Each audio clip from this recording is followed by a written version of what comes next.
Hello, Global Theater. My name is Jerry Fielka. Today is December 11, 2022. We want to thank Rob Grant and his amazing podcast, I'm Probably Wrong About Everything. It's an honor and a pleasure to be here today with Jo Helfrich. Jo, it's really cool to see you again. Where in the heck are you calling in from? Oh, hey, Jerry. It's so great to be here. Thanks so much for having me. I'm calling in from Topanga, CA, where Topanga. the clouds are flying away and the sun is starting to come up. I can dig it. Okay, Out. the first question is, Yeah, what is the best thing for a human being? that's a really great question. And I actually gave this a lot of thought because I watched some of your podcasts. I wanted to see what this was about, of course. And also, I got the benefit of hearing what some of your guests said in response to that question, because it's such a huge question. And the answers were fantastic. One of your guests said magic. And I said, oh, that's it. It's magic. And then another of your guests said peace. And I thought, oh, that's really good too. You have things sorted out, you have a sense of peace. Then another said a sense of humor. And I thought, well, that's really great too, especially when you sort of like take the perspective of the biggest person you can be and say, hey, Jo, that you could have done better than there you go again, that kind of sense of humor, especially. And I thought, they really seem to be aspects of the same thing to me.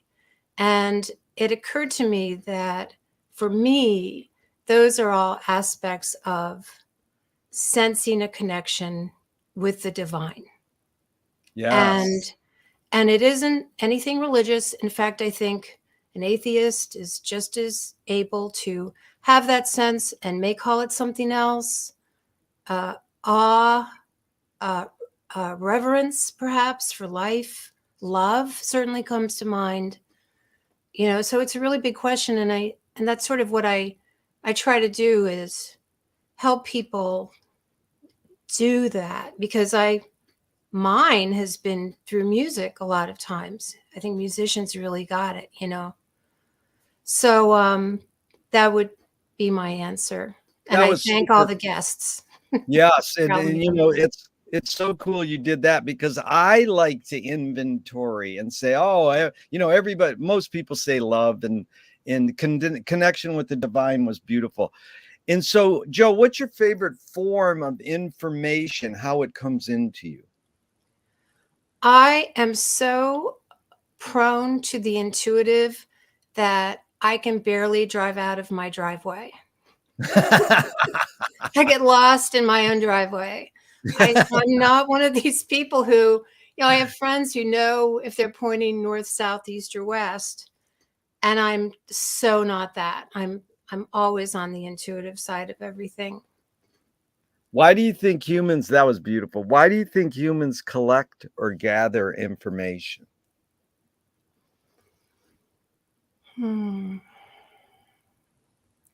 I think it's built in there's a natural state that's built into us. We're sensory organisms. I think a lot of things are. I mean, molecules have cell walls. They're searching for information to know whether or not to allow or not. And I think, us as early people certainly had to be really vigilant about what was going on around us. And so we naturally had to be really interested in the information around us. I think that some people go beyond this sort of natural sense of survival and just interest in human beings and commonalities into using information, getting information in ways that are unethical. So I think that's another reason people do that. So I think there's different kinds of ways of doing that, and some are more ethical, I guess, than others, some more natural than others. Yeah, I love your words. Those were great. And so, fill in the blank. I don't know what I think until I. Hmm. I certainly don't think out loud. I'm not one of these people that just kind of like talks to figure out what they think. Yeah, I'm not that at all. What was it again? I don't know what I think until I that's it. until I until I until I feel it, I guess. Feel You it. know? Really good. Can humans think without language?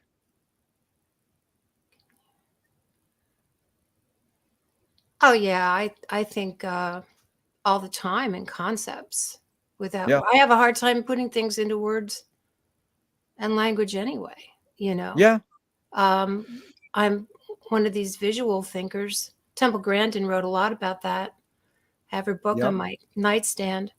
Um, you know, Thinking in Pictures is a great book by a woman who is autistic and put herself through college and has a couple PhDs in animal husbandry or something like that. But she designs animal handling facilities with compassion. So she isn't highly verbal. She's actually a role model for me, you know, because she was the first person I heard about that was like that, you know. Deep. Truly an inspired person. And she's inspired me and so many people. It's a Yeah. great example of that. So just this is a stupid question, but I know it's both and it depends. But your observations of humans in general, are we more thinking beings or more feeling beings? I think we've lost the connection between thinking and feeling to a large degree. Hmm. Um, I think people think when they should be feeling and feel when they should be thinking a lot of times. I have a great quote in my book, actually. Um, if you don't, it's about using all of our senses. Um, and I just want to read this because, oh, actually, I authored the book. It's my name on it, but uh, let me get a better copy so I can show you. This is my book. I'm a mystic. I think you knew that. Afterlife. Beautiful. Yeah. Afterlives, yeah. Firsthand accounts of 20 notable people. And in it are all of these accounts, ostensibly from people who are no longer with us. And you remind me of a really great quote um, by Albert Einstein.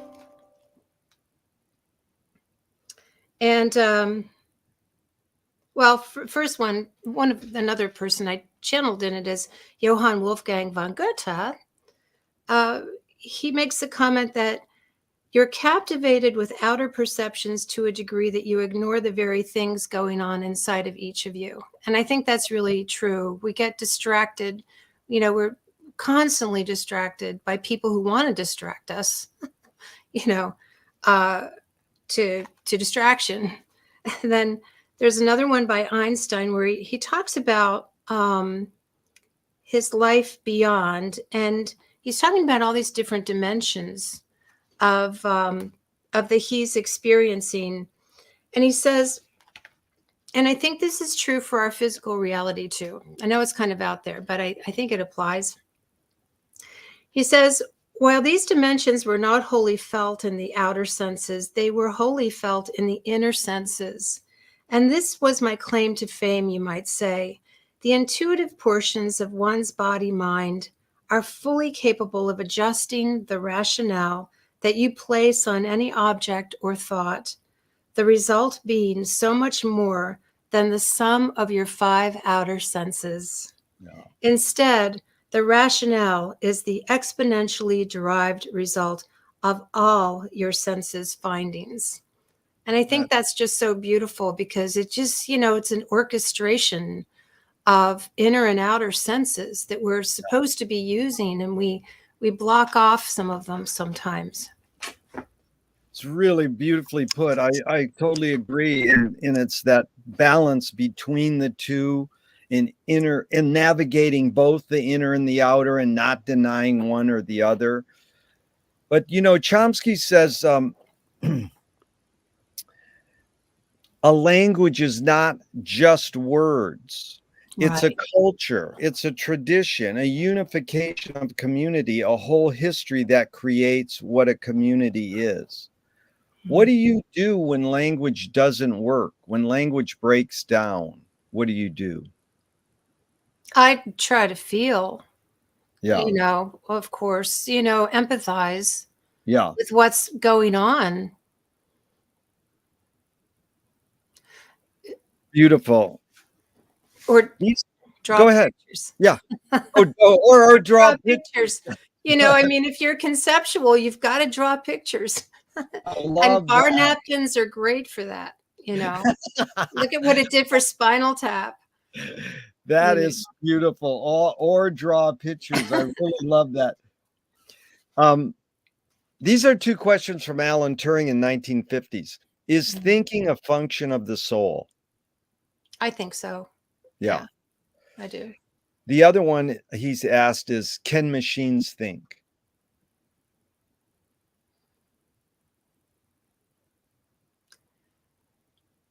Soul implies intention, that there's a purpose for our experiences, whatever they are. So I don't know how a computer would be programmed to have intention. Maybe it could be. Yeah. And if it did have intention, I would say, yeah, it can think. Brilliant, Jo. Rather than compute. Yeah. Right? That's the other, yeah.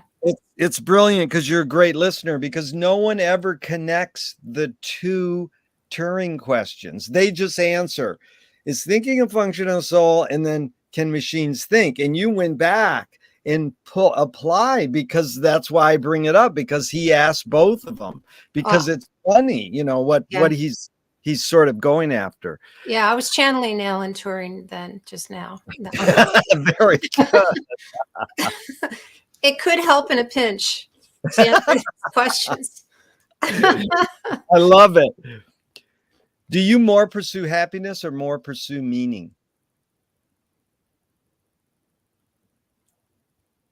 I just think meaning sort of falls out of happiness, doesn't it?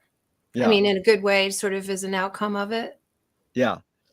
Well, Viktor Frankl wrote a book called Man's Search for Meaning, and he says meaning can last, but happiness doesn't necessarily last. Yeah. That's what I agree with that. Yeah. That it's sort of like, we do our best to get what we need in the moment, what we desire in the moment.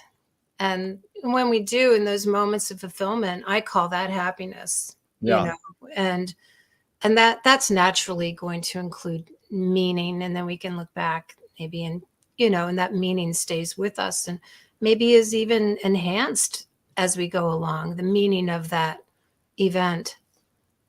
Maybe that's what he's talking about, that it lingers with us.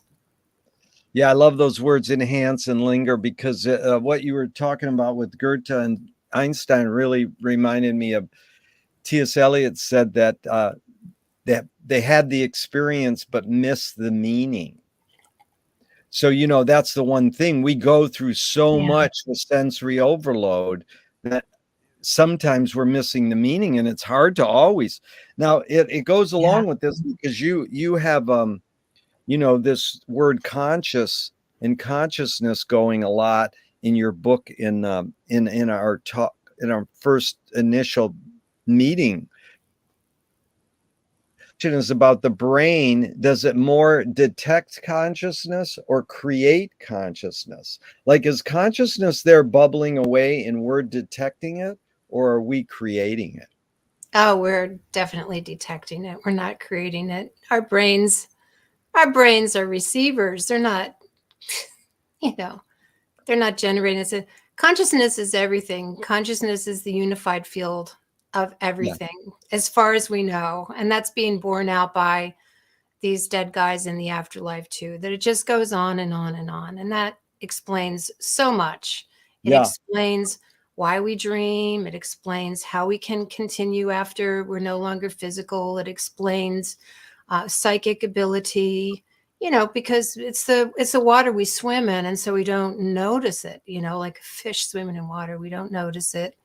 But it's my experience that I can, tune into different people who are no longer present, and they can speak. So I'm an example of someone who's fully embraced that, and have my own testimony to say that that's true. And that's something that I think people are coming to terms with, including postmodern science. There's a lot of stuff happening with theoretical physicists and identifying that, and working with that theory. And I mean, mystics and theologians have known this for eons.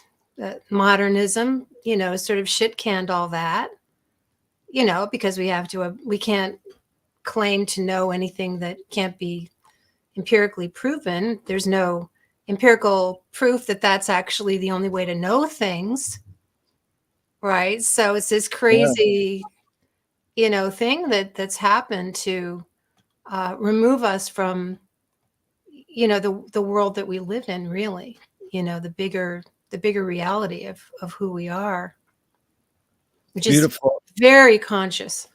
Yeah. Beautiful. Lily Tomlin says reality's a collective hunch.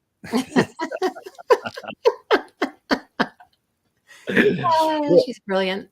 What's faster, speed of light or speed of thought? Oh, speed of thought by far. Dang, man, Yeah.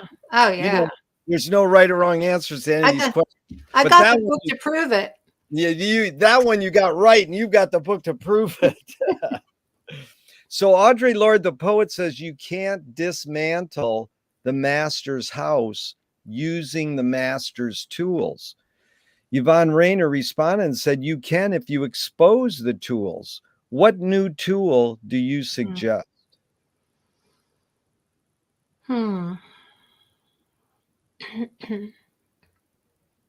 think that's something I'm trying to expose myself, expose the tools of, psychic ability, inner genius, sense of connection with the divine. It, can move us out of our sort of depressed state that a lot of us are in, a lot of our culture's in, meaningless feelings, and into a more happier, more fulfilled place for individuals who can then realize greatness in ways that may not have occurred to them before, even, tapping into that sense of the divine for ideas, our own sense of personal genius, which is, I think, our greater selves, so tapping into that direct connection with our personal God, if you want to call it that. You don't have to call it God, though. It's just so hard to explain. I mean, even atheists, atheists get it, without having God in their language necessarily. So I think, that can help turn people on to their greatness. I love these: greater self, inner genius, inner connection with divine, and psychic ability. Man, those are great. Now, what new toy do you suggest? Oh, Ouija boards. That's what did it for me.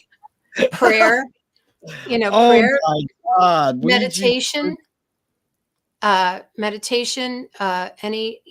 people can get great knowledge from the Bible. I have a friend who uses it as a tool of divination, who uses it in the way that it was originally printed without page numbers, I believe. I'd have to double check this, but he opens it up to anywhere, and he, reads the first thing, and he senses that that's for him. It's just for him, right?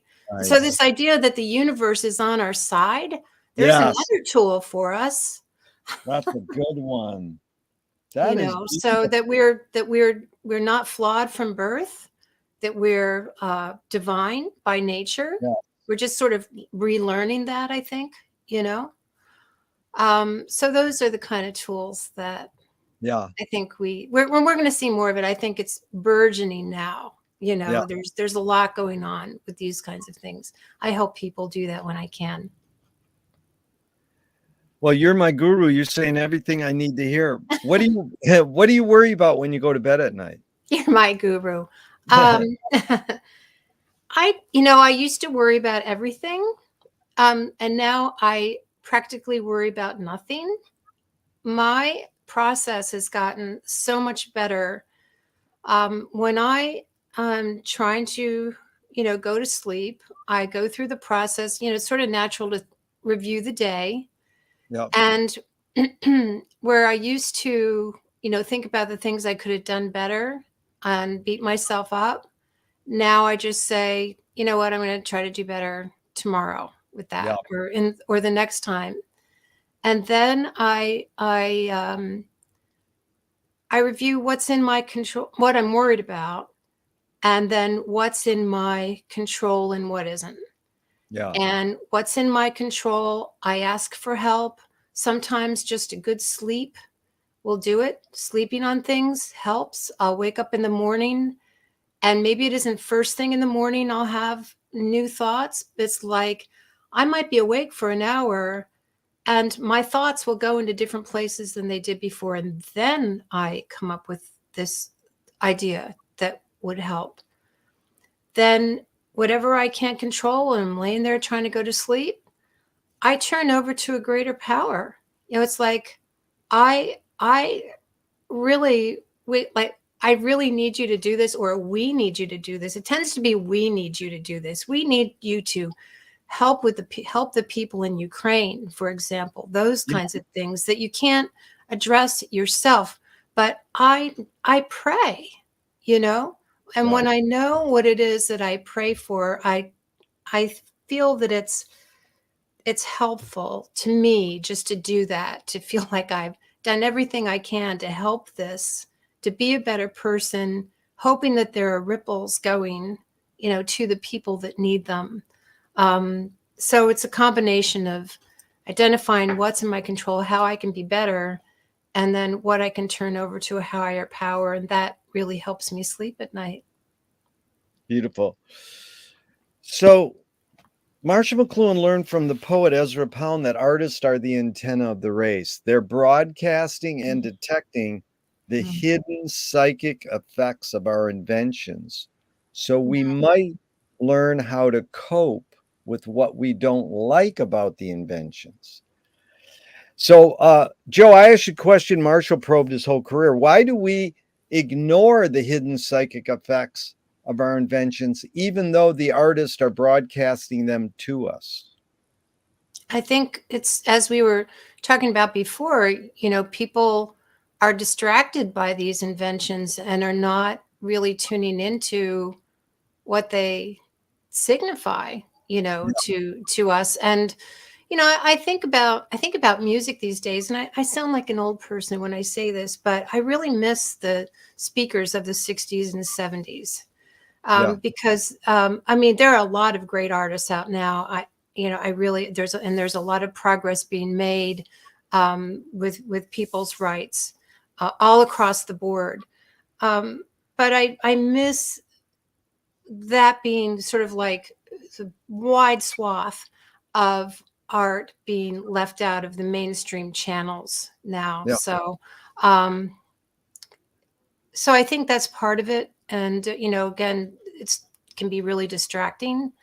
But it comes back to people's ability to tune in. To tune in, exactly.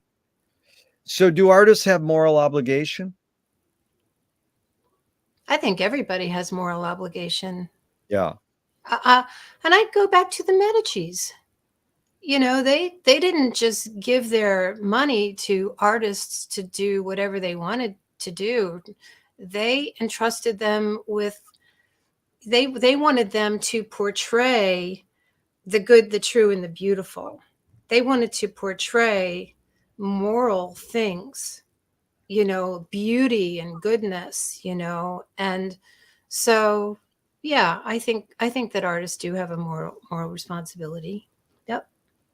Are But you more? but I don't mean for it to sound like there have to be moral messages. Yeah. I s- I think just being responsible morally is yeah. enough. And then, just don't hurt anybody Yep. with your art. That's kind of where I'm at with it. Be kind. Yeah. Do not Yeah. harm. Be kind. I love that. Yeah, exactly. Are you more afraid of new ideas or more afraid of old ideas? I like the old ideas that are new ideas that we've kind of forgotten along the way, Yeah. like the Medicis, for example, like Plato. Yeah. I'd like to see them coming back in. Maybe they're coming back in as new ideas, and that's cool. Can you conjure up your earliest memory ever or one of them? um, yeah. Um, I was living in upstate New York with my family. And I was no more than 5 years old because I remember the house this took place in. And I was standing in the kitchen, going about my business, being a 5-year-old.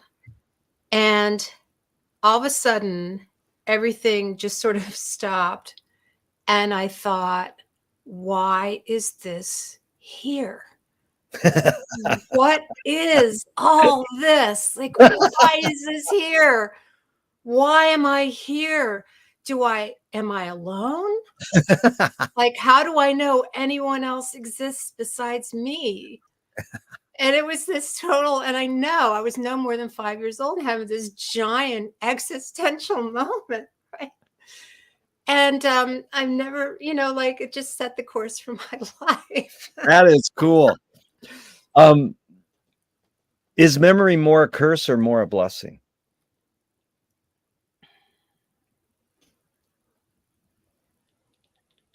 Yeah, I don't know. It's all I right. don't Tell know how me, to I, answer I that. still flashing back to your 5-year-old having this epiphany is like, wouldn't it be fun to time travel and you go, and you're right there again? It's like we almost do that all the time. I But think we do, yeah. And I don't think memories ever go away. I from what I've been taught, with this consciousness stuff I read and I channel, that nothing ever dies. yeah, And so we're able, those things are constructs in consciousness, which yep, is eternal, right? And so we can go back, and it explains why we can, go to grandma and grandpa's house if we wanted to, or, go to whatever those happy moments were that we knew when we were alive, because those things, I mean, they exist in our memory.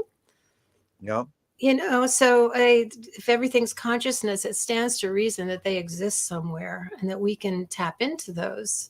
yeah, And I mean, smell, right? If you smell crayons, you feel like you're transported, back to childhood a lot of times, and those kinds of things. I think those experiences are like super real, super yeah. real. Yeah. Super cool. Joe, you really get it. This is really fun. So tell me Thanks. someone within your immediate family and then outside your immediate family, just briefly, who had an impact on you, kind of like a role model. And what specifically was that impact? Hmm.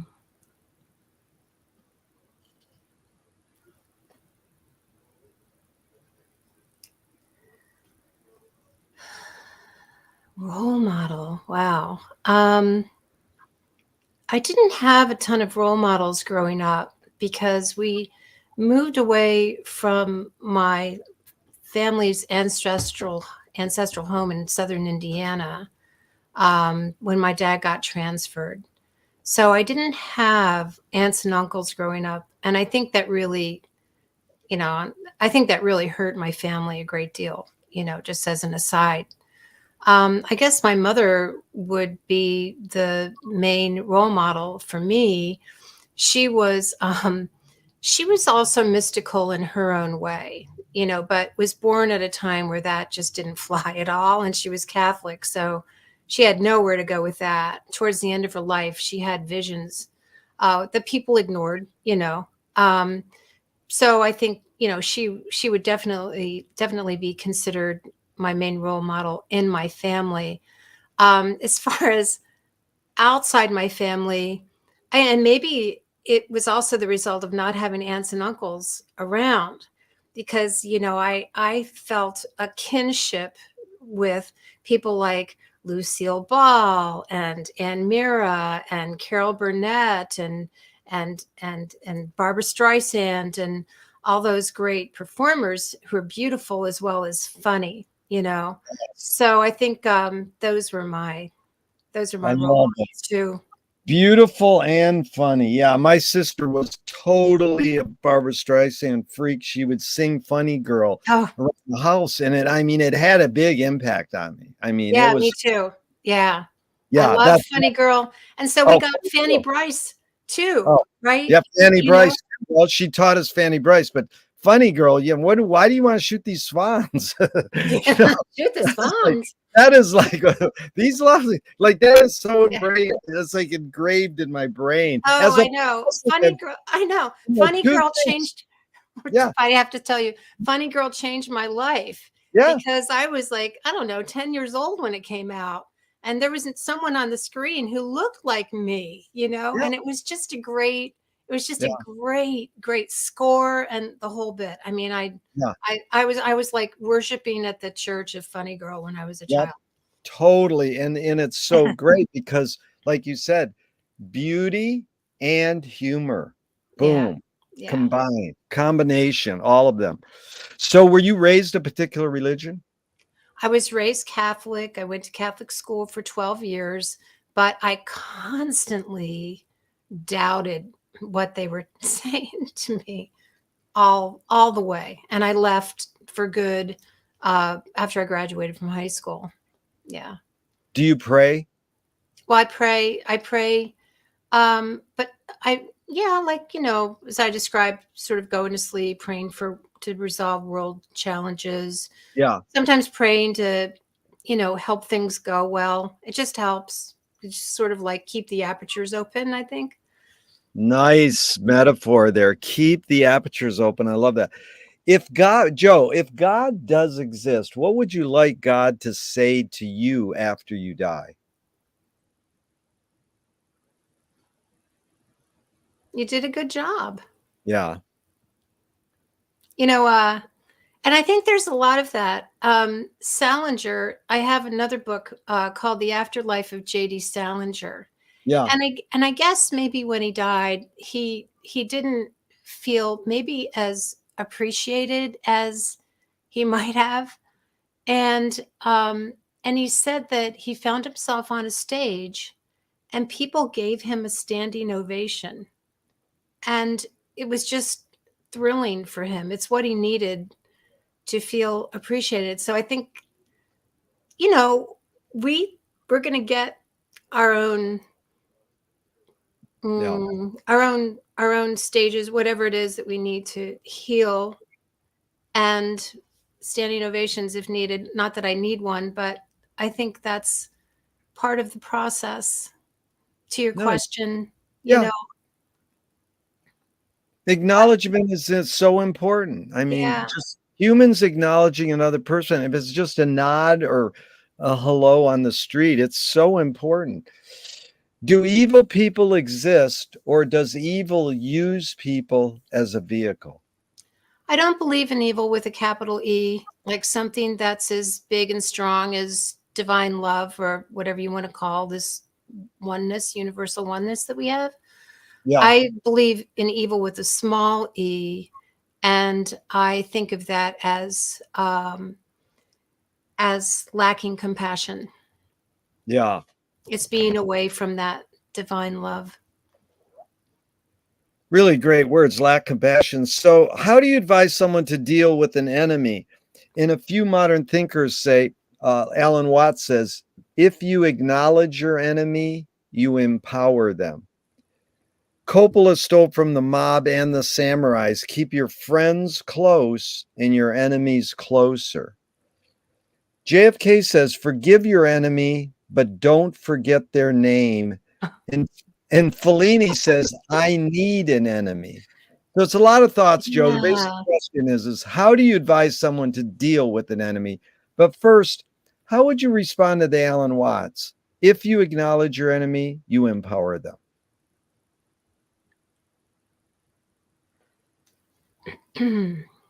If you acknowledge your enemy, you empower them. I think there's truth to it because the other quotations that you gave, Jerry, seem to support the idea that you sort of acknowledge them, but you don't hate them. Yeah. And we have to work with people. A Yeah. lot of times, I think didn't Lincoln keep his people, his enemies, close to him too? So, you know, I think, but we can't be naive about it. Yeah. You know, there's such a thing as idiot compassion. By the Buddhists talk about that, where you're being compassionate towards someone who really would be better off thrown in the slammer, or Yeah. something, you know. So, someone who needs to be held responsible for their actions.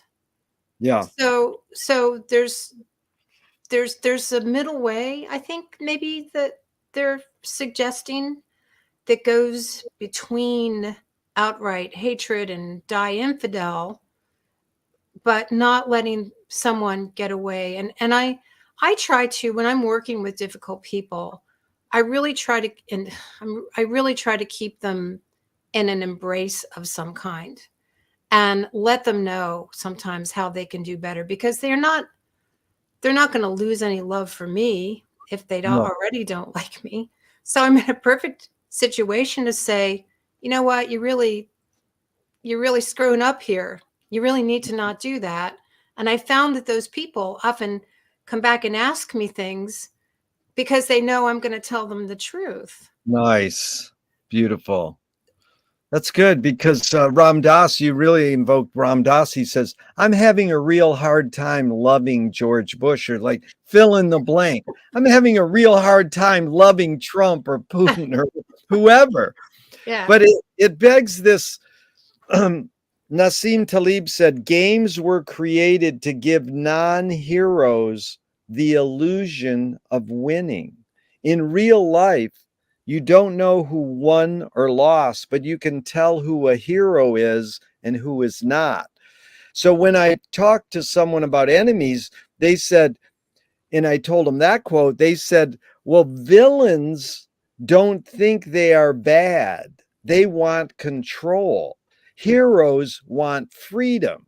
And, go to the anthropologist, Gregory Bateson, he said, if a criminal gets caught, do they go, oh, I did something morally and socially wrong? Or do they go, my criminal skills weren't up to snuff that day. I got caught. Yeah. So, the bottom line question is, like, you just throw them into the slammer. Does punishment work? Well, no, I don't think punitive punishment works. I don't think that cruel punishment is just wrong. Yeah. I'm talking about, for example, the Quakers. What they would do is put people in a jail cell with a Bible so that they Yeah. could get their shit together. Yeah. So they wouldn't. We have these ideas of punishment. That's not what I'm talking about. I'm talking about holding people accountable for their actions. Yeah. And it isn't until we do sometimes that people see the error of their ways, because we can't know what's really going on in the head of that person who says, oh, well, my criminal skills need to be better. I mean, maybe he really believes that. And I know I felt that way sometimes too, in my younger days. But the other thing is that I don't know if people are really happy being that way. Yeah. And so when you hold somebody accountable, you say, um, you're not feeling the responses for your actions, and you really need to. Yeah. And you need, and you also honor them, because you're saying you can do better. You can do better. You're a better person than this, and we're going to put you in this cell so that you can think about how to be better, how to Yeah. be a better person, because somehow you got it wrong along the way. And and then you have to give them education to some degree. You have to give them a trade that they're going to enjoy. I'm a big believer that a lot of people do things because they just haven't found that thing they love doing. Yeah. So it's a complex thing. Really well put, Joe. What's the difference between rights and responsibilities? Oh, well, they're too intertwined, aren't they? Yeah. Yeah, I mean, I think adults, when you become an adult, you get rights, and along with that goes responsibilities. And if you don't live up to your responsibilities, then you have your rights, some of your rights taken away for a while. Yeah. A drunk driver certainly needs to be, what I say, thrown in the pokey for a while, maybe Hello. work things out, get counseling. You can't have someone out, you know, going out to kill somebody in a car the next time. So, Wow. I mean, I'm kind of like, I really have become, um, well, that's one thing about the big energy that I channel, Rose, she's really the first um, big energy wisdom source that I've read. Haven't read, a lot of channeled information that is really all about holding people accountable. It's not just love and light. We're in a harsh world, and we can't let the bullies win. Yeah. We have to stand up for people, and we have to vote, and we have to do things like that and be grown-ups. Yeah. So I think it's really necessary. And then we get the benefits, we get the rights that go along with being grown-ups, you know. Um, and that's a wide berth of things. Wide berth. Yeah. A really wide berth of things. It's a wide berth, and you really articulate here. I appreciate it, because Thank Utah you. Phillips, the folk singer activist, said, "Anarchy is making rules for yourself and not other people. Who's entitled to make the rules?" I think everyone's entitled to make their own rules. Yeah.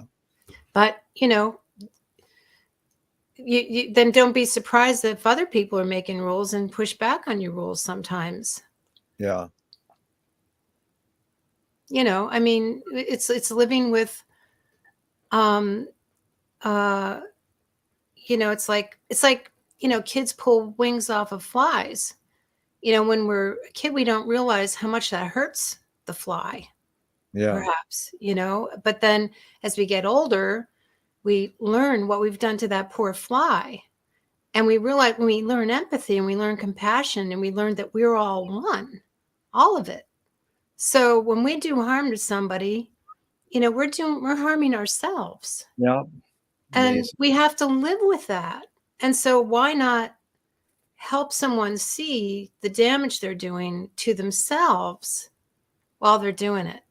Yeah. That these people act out of pain and suffering most of the time, I think.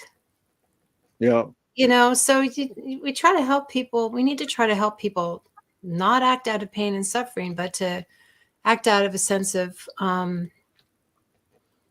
kindness for ourselves and others, I guess. What's more eyes? I'm sorry, that you cut out during that, Jerry. What was that Yeah. again? What's more important, conviction or compromise? Wow, there's another one that's two sides of the same coin, isn't it? I think Yeah. compromise is really needed more than we think. Yeah. Because at least with compromise, you can make steps, you can evolve things, you can evolve together, rather than sticking to one's convictions and all or nothing. I mean, where does that get us a lot of Yeah. times? But it's important to have convictions too. Yep. Conviction to compromise, conviction to, after a compromise, you stick to your convictions and you work towards a better, whatever. That's actually my favorite answer ever. It was Walter Boart. He wrote a book called Operation Mind Control. I says, what's more important, conviction or compromise? He says, the conviction to compromise. And you said that just then. I was like, wow, you channeled Walter. That was pretty good. I didn't even know Walter. So thanks, Walter. Thanks for that. Yeah, you would love that guy, man. Check out Operation Mind Control, his book. And, Yeah. he started the East Village Other, the first underground newspaper with Ishmael Reed in New York. Amazing. Oh, wow. Wow. But as James Joyce in Dublin 100 years ago, he started the first cinema there, the first movie house. And he basically checked out. He said, this is stupid. Why should I go inside a building and see a movie of a tree when I can go outside and see a real tree? And years later, Faulkner said, sometimes the best fiction is more true than journey. Oh, yeah. Why do we have to recreate things in order to get them? Why do we have to go to a theatrical play of people acting out life? Why don't we just live life? Because myth or fiction tells a deeper truth than our reality sometimes provides us. Yeah. And that's myth is the womb from which things spring, and it isn't a lie. It's a greater truth that is incomprehensible except for what we can put together with our tools of fiction and art. Well, that was a great use of the word truth, because Louis Buñuel said, I'm for anyone who seeks the truth, but I part ways when they claim they found it. Right. which is a funny quote, and everybody, Yeah. usually agrees, but one person finally goes, that's bullshit. Because if I'm going to seek something, I want to find it. So it morphed into this question. If the journey is more important than the destination, why do we have to name a destination or seek a destination if the journey's more important? Well, I guess because, it implies a destination. It can change. Yeah. Or, I mean, I don't know. Maybe that's just the way we're wired. Yeah. That we have to have a destination, however circuitous a trip it is, to get there. I don't know.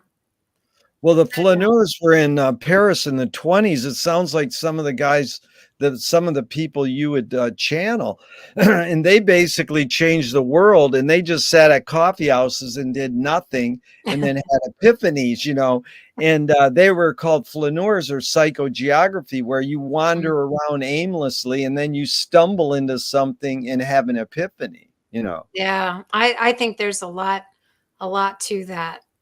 Yeah, I think we don't give ourselves time to have epiphanies. We don't give ourselves the wandering space to have epiphanies so much. Everything's so constructed in our modern world, I mean, kids, are really scheduled these days, for example. And, we've been brought up with all these ideas that the idle mind is the devil's playground. So we have to stay occupied all the time, and so I think that maybe it's just a way of compromise where we say, but someone has to have a destination. So knowing full well that they're going to have to take a circuitous route and probably not end up exactly there anyway. Yeah. George Carlin said, whatever happened to letting kids stare out the window? Like just daydream, Yeah. That's healthy. He's the best. Carlin's the best still. I know, I love him. So, Joe, walk us through just briefly what you did was, you studied communications at Temple. Yeah. Where's your tipping point when you said, I want to be a writer, I want to be an author, and I want to be a channeler? Where's your two tipping points there? I met my husband, who was getting his PhD in music composition across the street from me. And on our third or so date, we found out we both read the Seth material. And he had read it everything 3 times. So he was really relieved to find me, because it broke up his first marriage, actually, because his wife accused him of not believing in God. But that's a whole other story. But anyway, so he was relieved to meet me. And then, so we stayed together. And a few years later, I was trying to get pregnant, and I couldn't. And I went to a fertility specialist. And he said, I don't think you can get pregnant, and I think you have cancer. So that began a long summer of tests and what have you. And it didn't look like it looked like I might die, right? So of course you always think the worst.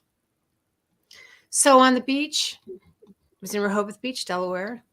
I was thinking about, to your point, Jerry, I let my mind wander, and I came to this eureka moment that I realized that I wanted to write about the women in the Bible. I wanted to write fiction about the women who were there to do amazing things, only no one ever wrote about them, right? And so I started being a writer, and I started, just writing all kinds of things. I don't even remember, but I started that book, certainly. And then when that next October rolled around and I was supposed to have a hysterectomy, at the very last minute, a female pathologist stepped in and said, wait a minute, I don't know if she needs this.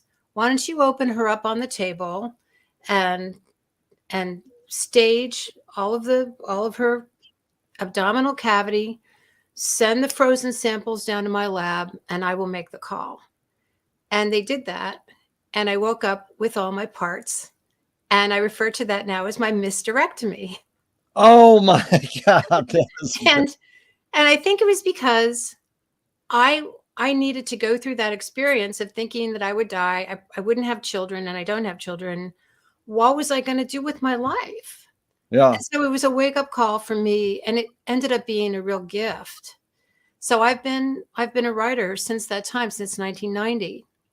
So then my husband and I moved from Philly to LA in 89, I think. And no, 98, somewhere around there. And we came out here to study people who were out here doing channeling work, and just to hang out. And we both left our stress-filled commutes to work, and we were living out of a double-wide mobile home in Castaic. And then somewhere in there, I was a big fan of some of the information that was consistent between channeled sources. So we love the Seth material, channeled by Jane Roberts, still the gold standard in my view of channeled information. She channeled Seth from 1963 to her death in 1984. And then 2 other channelers that we encountered. In each of them was a typology of people's intent. And it helped, and they help people connect with their why they were born, their forms of expression, to help them move along the path of having fulfilling lives, right? And they were the same 9, and they had these really unique names. And so I thought, I was seeing all these smart people who were reading all this wisdom, all these wisdom teachings, Ken Wilber and others too, but they didn't know how to apply it. And so I came back from a conference and I said, I'm going to get a Ouija board. I'm going to put the 9 dots representing the 9 families on the board, and I'm going to help people discover their intent. I'm going to do little readings for people. That's all I wanted to do. And so I did. I sat there for day after day for an hour in front of this dead Ouija board, because I forgot to mention I was always terrible at it, right? Like I never knew how to do it by myself, although I had friends that did. So I thought, well, I'll just stick with it. Well, in about 10 days, that thing started flying around on the board. I got intent readings with the dots, and I got letters, and I got words, I got paragraphs. And this big energy started coming through, and her name, she called herself Rose. Now, things are genderless in that realm, or multi-gendered, perhaps. So we go with pronouns, and she's more of a she, or at least what she's talking about. I'm not sure I even completely understand it, but we have pronouns, and we've got to use one, right? So she soon convinced me to go to the keyboard, and she'd teach me how to auto type. And she moved my fingers across the QWERTY keyboard 1 row at a time. I wasn't doing it. She was moving it. Some energy was moving it. Some kinetic inner sense was moving my fingers. And like as if this is how this is done. And went through the 3 rows of the QWERTY keyboard. And after that, I could air type. I knew what, I can still do that. I know what the letters are if I use my fingers, sort of like with an invisible typewriter. Yeah. And I also voice channel. So within a matter of a couple of weeks, I was able to channel. And so that became books and musicals and plays, 2 books of roses. And then there's The Way of Spirit and Let That Shit Go, which is a grief book. And then I channeled a book by J.D. Salinger. I read a book about him. I'd always loved him. And I had played around with channeling singular people for a while, but I wasn't confident in my abilities. So I went through this whole thing, this whole soul searching with J.D. Salinger, because I loved him. I didn't want him to go after I was done with the book. So I sent him a little letter. Right? I wrote a little letter to him expressing my intent. Like, would you be open to doing this? Like, do you have time for this?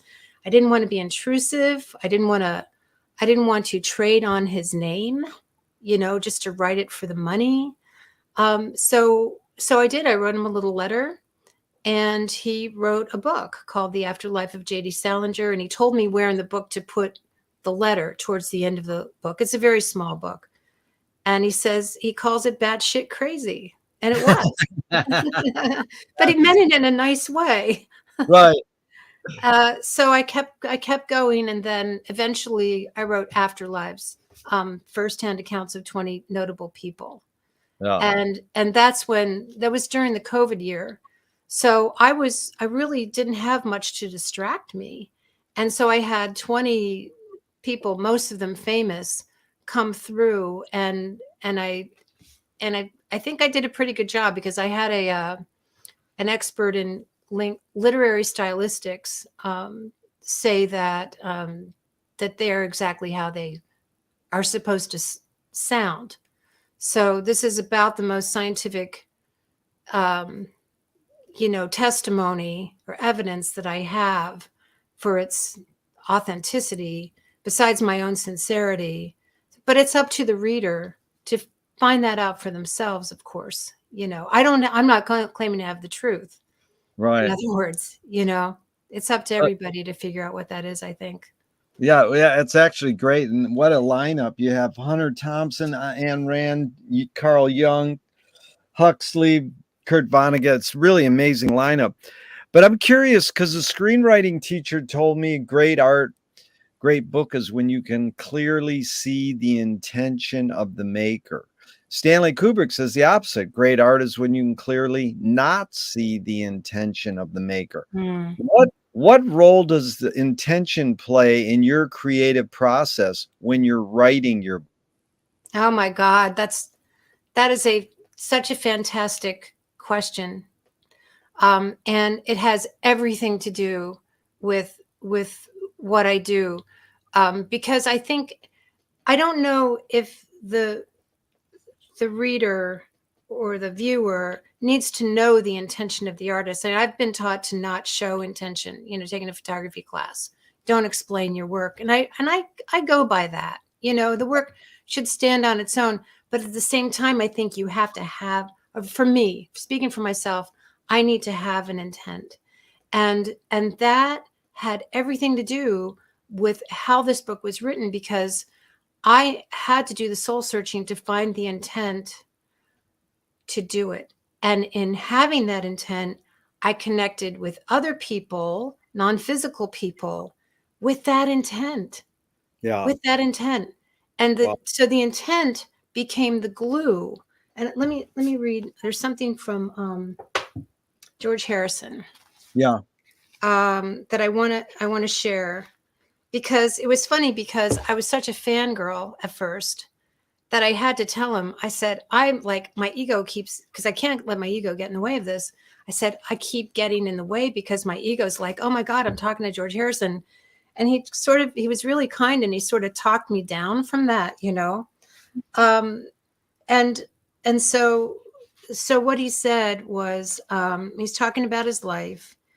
And I asked him about the music, how is it, are we connecting with you? And he said, yeah, you have your own connections with your own source. But if you want to use my music to help you connect with source, you can do that. You're not necessarily trying to reach me. You're trying to reach your source. And I'm there to help you. That's all. He said, the same with you, Joanne. You're not trying to make people follow you on Twitter. You're trying to help them connect with their own source without you needing to be a guru.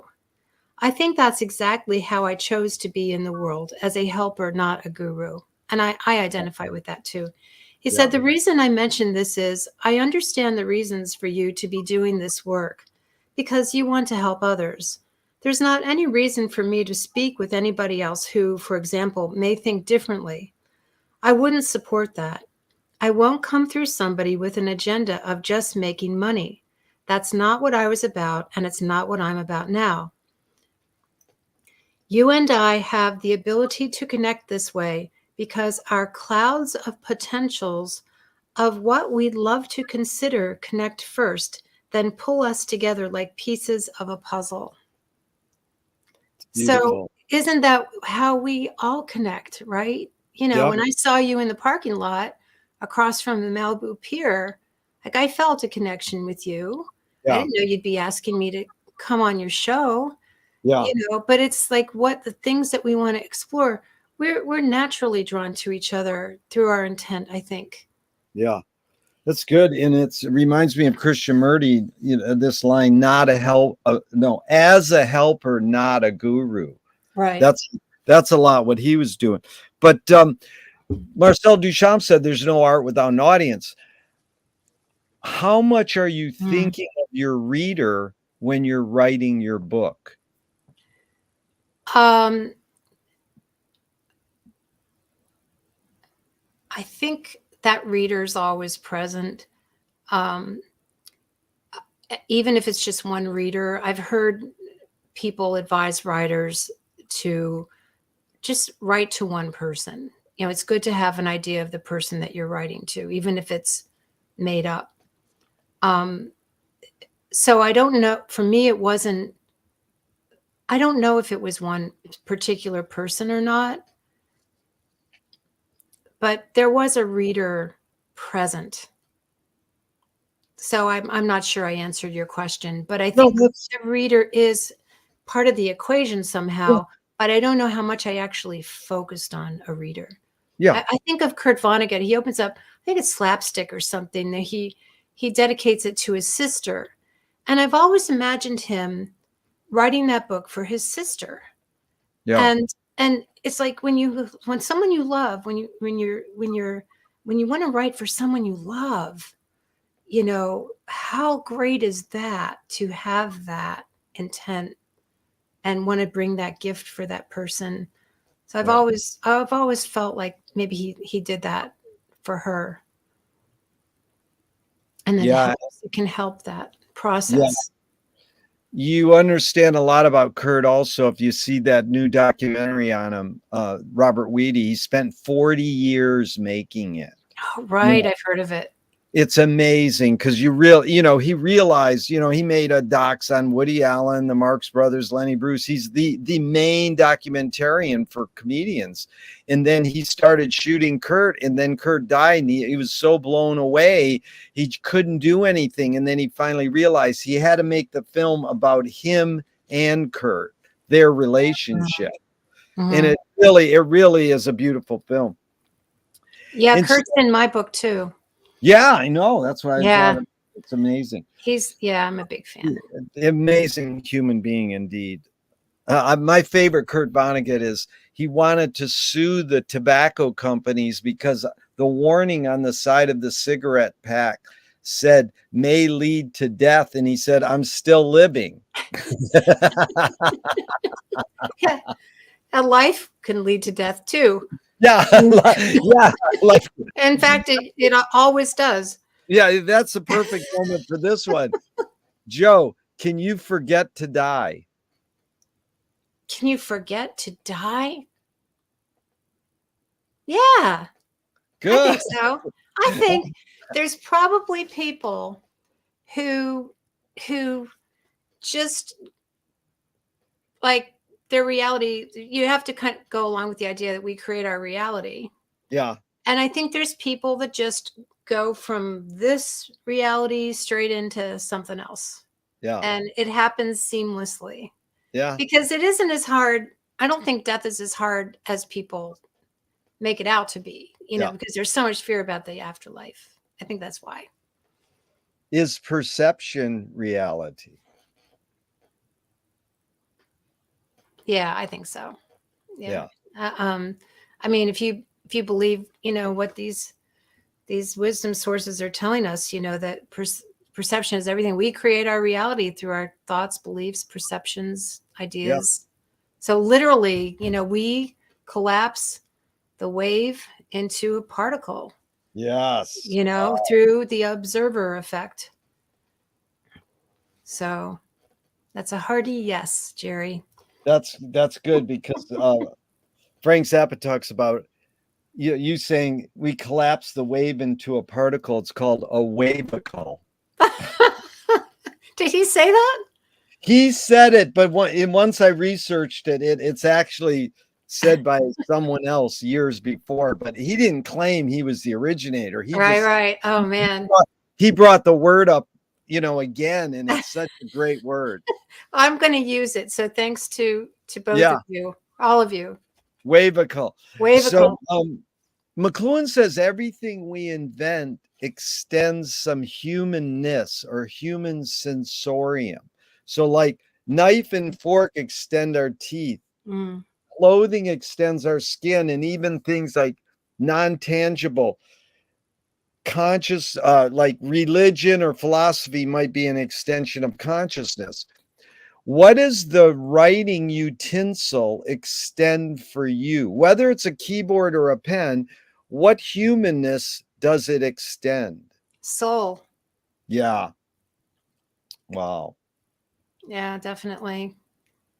I've got to get my ego out of the way. And I think a lot of writers may not call it that, but I know there's so many people, writers, that report that, they go back and look at what they've written and they say, I don't remember writing this, but this is really good. Like, where did this come from? So that's inspiration for you, I guess. Soul. Well, Joe, you must have ESP because you anticipated the next question. Two of my film heroes have this mantra. George Manupelli says, ignore yourself. And Jonas Mekas says, there is no self-expression. In fact, the great jazz pianist Cecil Taylor says, I'm just a vehicle and this stuff just comes through me. So again, it's sort of a stupid question. It's both, and it depends, but just a jumping off point for discussion.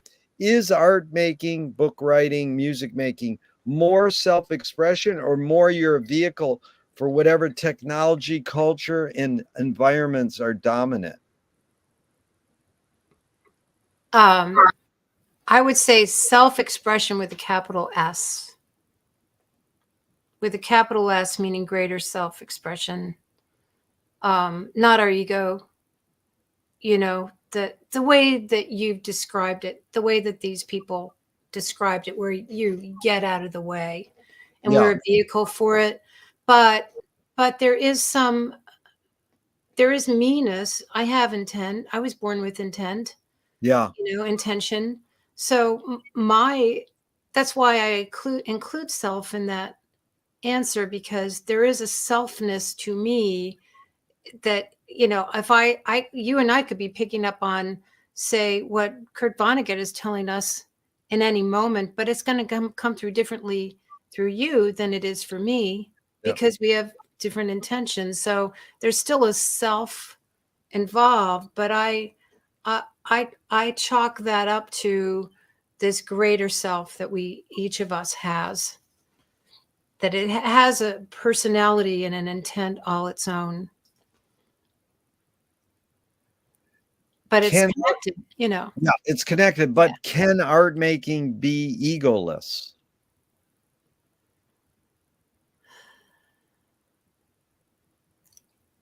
I don't know. I don't know that it needs to be. Yeah. I mean, my ego, I value my ego. Yeah. My ego is there for a reason. I don't denigrate my ego. I know when it's best for it to step out of the way and let my, other aspects, let's say, take over. But my ego does a lot of things. I try to give her things to do. She shops on Amazon, she takes care of my travel arrangements, those are all things that she needs to do. So I don't denigrate her. I value all the aspects to myself, even my shadow self, that's there for a reason. So maybe it's the Catholic thing. I've gotten tired of beating myself up for, being imperfect, but I get a lot of this getting like denigrating the ego. And I don't think we should do that. The ego is fine. The ego needs to be happy too. So I don't mind if my ego gets in the way, I guess, but I'm not sure how much it does when I'm doing art. I think it probably does sometimes. She thinks about book covers, for example, maybe. You gotta think about the whole package, indeed. She has to call people she's got to write letters to try to get published, she's got to do a lot of stuff, Yeah. What do you think the motive of the cave artist was? I guess, telling stories, I see story is so us. Like, I can't think of any other reason why we exist than to, create stories. Well, the great filmmaker Hollis Frampton has a great line that I love to say. It's, narrative is born among the animal necessities of the spirit because we're waiting to die. Hollis Frampton? Yeah. Was he an educator in England? Is he Peter Frampton's? No, he's a experimental filmmaker, but he was in the East Coast. But it is a funny thing that is storytelling hardwired? Is storytelling more innate or more invented by humans?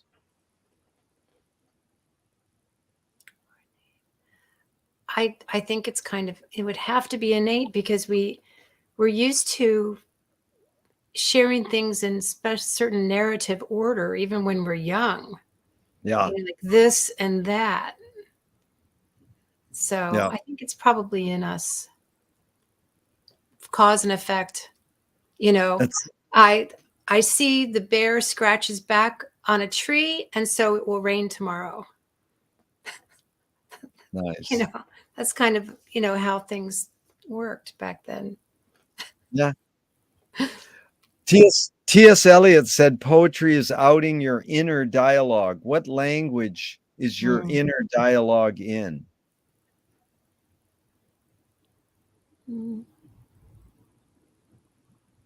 I don't know how to answer that. That's I think fine. it comes out in my writing. Well, the other thing is that I don't know how much my inner dialogue is mine. Yeah. Right. So, like, I can have conversations with all these guys. I have conversations with dead people all the time. I have the ability, my air typing ability gives me the ability to go back and forth. Yeah. So, how much of my inner dialogue is mine? I don't know if there's a lot. I feel like I'm more of an intersection of dialogue than a generator of dialogue. Yeah. Tell me one major element of your book writing, what your creativeness that's changed, and one major element that's stayed the same since you started putting out books. I've always wanted to tell someone else's story. You know, That's what stayed the same. that Tell stayed the same. another person's story. What's changed? How I guess that's told, because as I've as I've gotten older and I've had questions about like that I couldn't resolve. Um, I've learned how to resolve those questions because what I write about is pretty deep. So if I'm writing a musical, it's going to have some. It's going to be entertaining, first of all, but it's going to have some really deep um, depth to it. You know, Yeah. I like the Medici formula of making things so delicious that you want to imbibe these sort of transformative ideas, right? So I remember writing a musical, and uh, there's a part for Crosby, Stills, and Nash, and they're wondering about, you know, what returning to the garden. We've got to get ourselves back to the garden. Yeah. And I thought, well, where do I go with this? I don't remember the ins and outs of the actual thing, but then as I read and as I learned about that, I was able to work that out and say, well, maybe we aren't going back to the garden. Maybe the garden is something inside us that we Yeah. try to emulate in our every action. It wasn't like oh, let's go back to the good old days when things were so much better. That only gets you so far. You know, you kind of have to keep going. And so I find this garden metaphor that I've been playing around with all these years, it's more of a metaphor for that peaceful environment inside us. Like And that. maybe it is a destination. Yeah. And, you know, and I think it's okay to think of it as a destination. You know, back to your question earlier, Jerry, Yeah. I think it's important.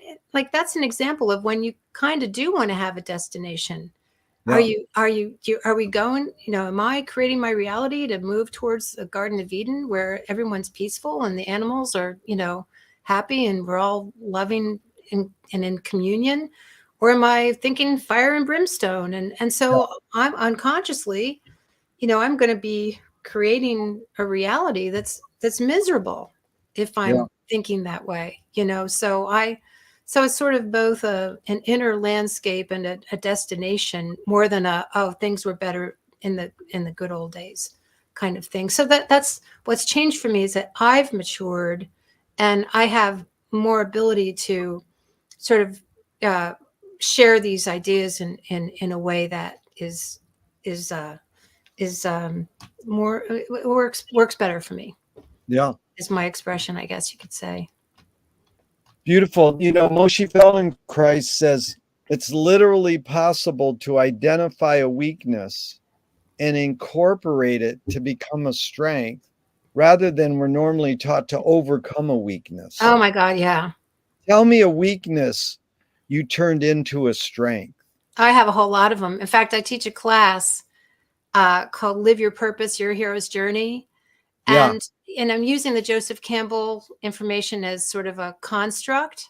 Yeah. And, you know, part of it, I think it's the heeding the call, or Yeah. maybe it's the road of trials, I forget.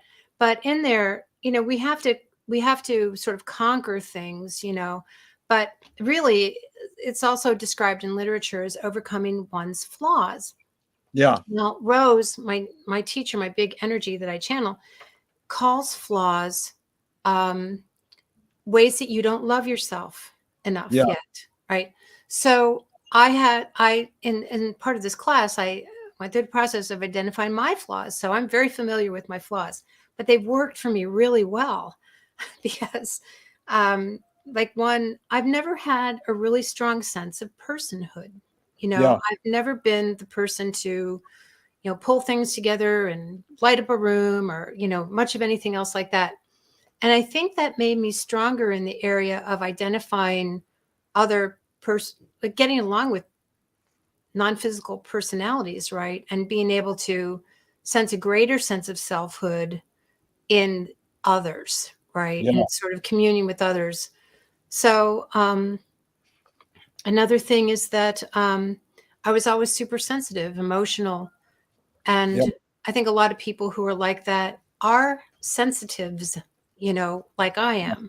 psychics and so on. So whenever I see someone kind of suffering from being oversensitive, struggling with being overwhelmed, I really want to help them sort of find their path. Maybe they are intuitive. Maybe they're just having trouble managing, all the data that's coming in, all the invisible data as well as the external data. So those are a couple of ways that That I was can. really good. You really got the question and was specifically detailed. I appreciate that because what McLuhan called it was turning a breakdown into a breakthrough, Yeah. or turning a rejection into a redirection. Yeah. And, in Rose's book, Let That Shit Go, that's really what it's about. It's about we can't always get what we want. I mean, we see it every day, people going, we want, we want, we want, we want, but we can't have everything we want. But life tells us what we need, right? Yeah. And what we need too is to get the things that we want that are really desires, deep desires. So when a door closes, it's sort of can be nature's way of saying, maybe you need to think about doing something else. you That's it. know maybe Yep. you need to like sort through this and not necessarily give up on what you were wanting, but maybe there's a different way to look at it. Maybe it's an attachment you need to let go of, or some loss you need to process. Yep. Joe, I asked for 90 minutes. We got about 5 more minutes. Can you go a little over or do you got Oh, to go? sure. Okay, Oh, good. absolutely, Just to Jerry. give me the time. Or I appreciate it. Yeah, as much time as you want. Great. Fill in the blank. Anger can be a productive emotion When you use it to take action. yeah. Yeah, I think anger is pent up frustration, and sometimes feeling that we don't have control over something, and if we can identify what we need to maybe change in us too, that we can get through anger and we can turn it into something productive, hopefully. Yeah. What's the most significant difference between men and women, physical aside?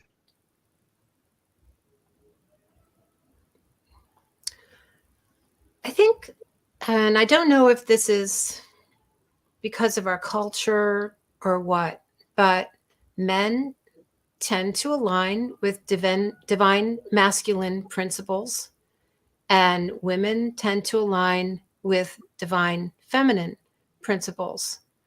Um, Men, things like agency; women, things like communion, compassion; men, force. And these are all admirable qualities. None of them, Yeah. no judgment here. We need all of them, right?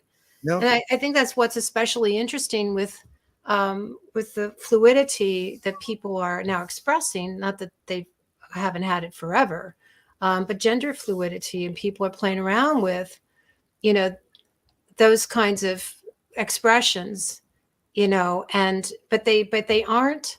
The divine feminine and divine masculine are energetic. They're not prescribed for our genders, Yeah. right? So we have men who are more attuned to the divine feminine and women who are more attuned to the divine masculine.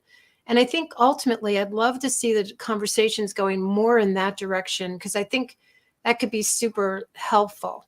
That we need all of them, and they can be divine expressions. It helps us get past having to get through these gender roles that we've been stuck with, about how to express them, perhaps, so What caused matriarchy? I think it was the need to bond together to survive. Hello. Yeah. Yeah, to survive those early years.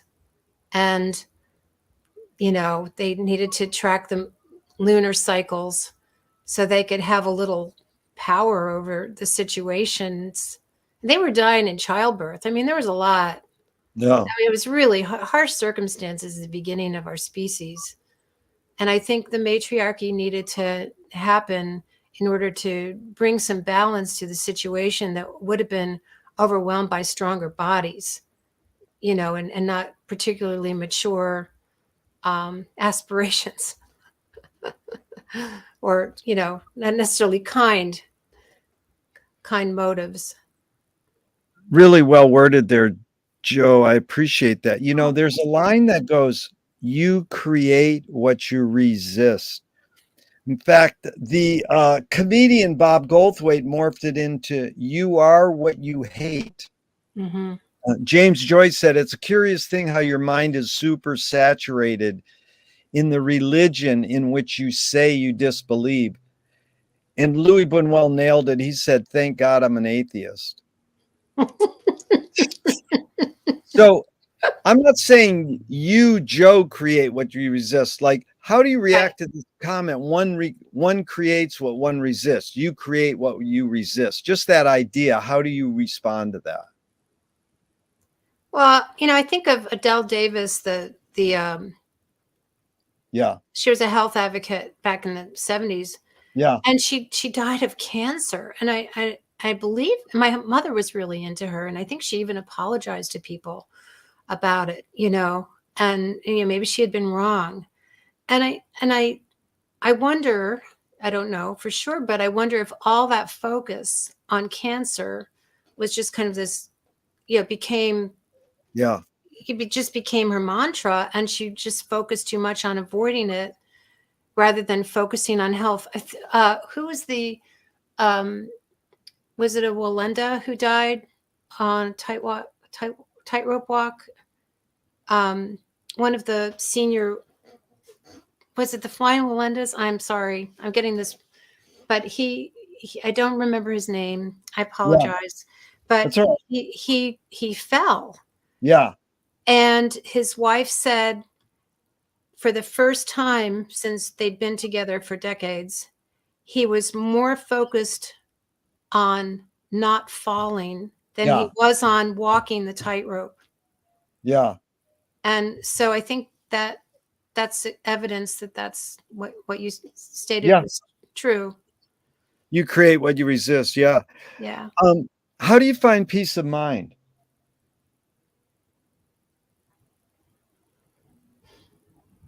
I don't know. I just try to do what I do, Yeah. and um, you know, just do my best every day. Beautiful. These are 5 quick Alan Watts questions, just off the top of your head, in a few words. First question from Alan Watts: who started it all? Um, the primordial one, The primordial one. I like that. Second, are we going to make it? of course, Where do we put it? everywhere. Who's cleaning it up? We are. Ser- Oh, you froze Oh, there a little. the fifth Alan Watts question is it serious? Yes and no. Yeah. That's beautiful. Yeah. Frank Zappa says, I'm very serious about being not serious. Yeah. Yeah, I really try to not take myself seriously, but I do take my work seriously. Yeah. And I owe it that. I owe it that. Yeah. Should toilet paper come off the roll over or under? Over. Why? It's more ergonomic. That's pretty. But That's then pretty. you have children. If you have children who are doing this, then you've got to do it the other way, obviously. So again, the truth is defied. Yeah. There's no one way, is there? Well, Joe, 90% people say over in the patent that's 100 years old has it going over, but the 10% who say under have their reasons. I know, right? I know. That's why I really just telling anybody what to do just defies logic when you Yeah. realize that everybody's got their reasons for doing everything, Yep. and it could come in like it could be another lifetime even. Like, why does one person like mustard and the other one doesn't, Yep. So, yeah, I If try a to avoid those. Yeah, if a publisher was to release your autobiography off the top of your head, what would the title be? Oh, I have no idea. I have no idea. That's actually a good title. I have no idea. Right. That goes along with our podcast. I'm probably wrong about everything. They want to scent the glue and the binding of your autobiography. What smell? Roses. Nice. If a statue was built in your honor, where would you want it displayed and what would it be made of? Um, mm, I guess Maui, Nice. and it would be made of sand. Oh, sand is good. You know what I was thinking in my head? Seashells, and then you said Oh, sand. seashells is So good too. they were both going along with Right. the ocean or the water theme. Yeah, that's a good one. I'll have to think about that. Joe, Maybe. tell me something good you never had and you never want.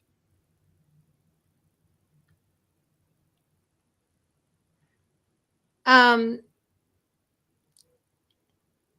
a huge luxurious home. Yeah. I think they can be a curse. It's Yeah. just so much to take care of. I love our small home. It's only as big as we need it Yep. to work and enjoy ourselves. And so I don't need that. I have wanted one, but I'm glad I never got it. What's the healthiest cultural shift you see developing today? People connecting with their source Yeah. and expressing that big Yep. time. There's so much. When my friend David said, when I first started channeling, he said, "Oh, you're channeling. She's channeling. One of these days, everybody's going to be channeling." Well, everyone's going to be doing it. It won't be special anymore. And that would be a good thing. That's a good thing, of course. Right? So you can be a person sweeping the streets and be doing it with intention and making art from brush and water. That's it. And you would be channeling, and you can be an athlete, and you can be in the zone, and you will be channeling. So one of my jobs is to help break down this facade or this mystique that people like me, or sometimes surrounds people like me. What I do isn't really special because everybody does it in their own way when they're in the zone, and helping people find that zone is really important to me. No. So I see this shift in consciousness that's happening now. It's really happening. Things are really changing, and we may not be alive to see the end of it, but I think we're really on surfing that wave right now of a shift in consciousness that is going to take over the planet. I really feel strongly about that. It's the positive attitude I try to have in my life. You're really resonating with my sensibility, Joe. And what you just said evokes McLuhan's favorite line. The Balinese have no word for art. They do everything as well as they can. Yeah. Karita Kent said something Karita similar. Kent, she was reading McLuhan at that time and she started saying it. Right. And it's a great line. It's so beautiful. Yeah. But it was actually Thornton Wilder in 1928. He said, art is confession. Art is the secret told. But art is not only the desire to tell one's secret, it's the desire to tell it and hide it at the same time. You've laid your cards on the table for over 90 minutes. I'm not insinuating you haven't already answered this, but what's it really all about for you? My intent is to help people connect with their own intent and their own divine source, however you want to call it. And, you know, I found that later in life. I think a lot of people do find their thing later in life. It's never too late.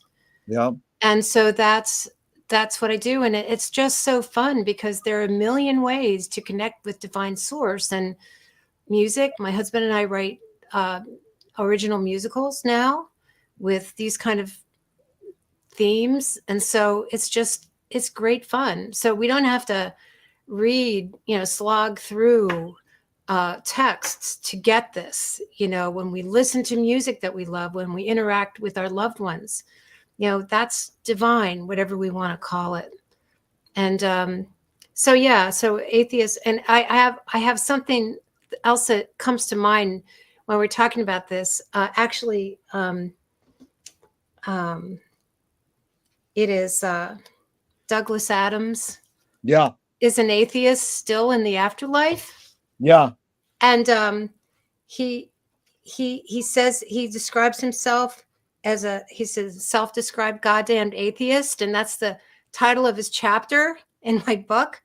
And so he talks, I just love this. I had to share it.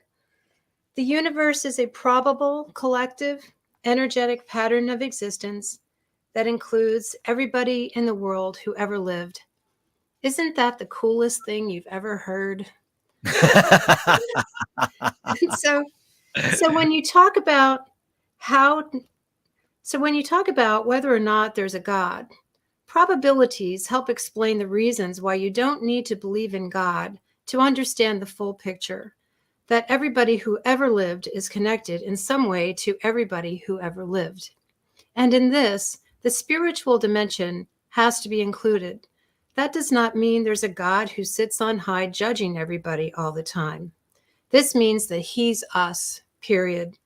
And what matters is that we act like the blokes who want to bring goodness into the world, that's all. Because this is the point. To love really is the point. To just love and to allow oneself to believe in something greater than oneself, that's the point. Just don't necessarily consider this greater self somebody who is all judgy and mean when you piss him off. Wow. That's like Eden Abe, the hippie who wrote the song Nature Boy. Oh, he was yeah. A homeless hippie, and one of LA's great proto hippies, actually. His line in Nature Boy is, the greatest lesson you'll ever learn is to love and be loved in return. Yeah. Amen that. Yeah. Yeah. And, being raised Catholic, I can lament that, but what it did was it helped me realize that I wasn't going to let anyone, if I could help it, be denied their direct connection with divinity.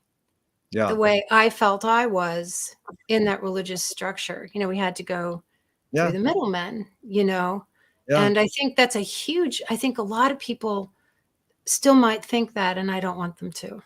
Yeah. I don't want them to. Jo, what gives you the most optimism? Knowing that, or sensing that this shift in consciousness is really happening, and that there Yeah. is going to be less suffering as a result. It's not going to be paradise. People will always accidentally step on each other's toes and all that stuff. I think money will still exist. People say that it won't. Yeah. But we're going to find better ways to resolve our conflicts, and find ways to hold each other accountable. Rose calls it policing in love. We need to police in love, Yeah. so that we help stop people from causing themselves and others pain. I think that's an important part of it. So we are going to see a brighter future, and I think this is all changing right now. Jo, it's really been an honor and a pleasure. And just to tell you how the interview works is the first question is, what is the best thing for a human being?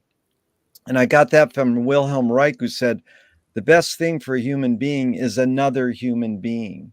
Mm. And the last question is, what gives you the most optimism, is what they asked Groucho Marx at the end of his life. Mm. And he said, other people. Mm. So I think, your whole thing with saying, the best thing for a human being is, this sense of connection, and how you define what the divine is. It's within each one of us, and it's more than what people think, of in an organized religious sense of God. So, Yes, that's right. That's so true, Jerry. Yes. and it really feels like we connected it with this commonality. So I really want to thank you for all your time here today. This was really been fun. Oh, thank you so much for having me. It's been so much fun and just a great conversation. And it's just so great to see you again. Yeah. Well, let's be in touch. And even though I'm going to hit the end broadcast button, I hope we can keep talking forever and ever. I hope we can too. And I will plan on it, my friend. Thank you. Thanks a lot, Jo. Thank you, Jerry. Take care. Bye.